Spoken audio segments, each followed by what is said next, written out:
Welcome to step 2 of the buyer steps to purchasing a home. My name is Robert Chambers with the Chambers Group at Engel Volkers Colorado Springs.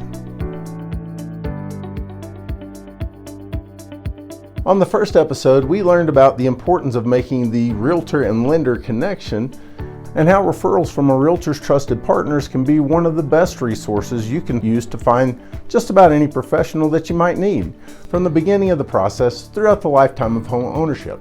So now you've chosen your lender and you've submitted your loan application. Next, the lender will provide a conditional approval based upon your application and the questions you've answered so far. To move to the next step of pre-qualification and pre-approval, you'll be asked to supply several documents such as proof of employment, like your last few bank statements, and taxes for the last 2 to 3 years, as well as other documents that are specific to your own personal financial picture. Once your lender says you're approved, they'll give you a maximum home shopping budget, and you can decide how much of that budget you want to use after talking to the lender about what your monthly payment will be at a specific price range.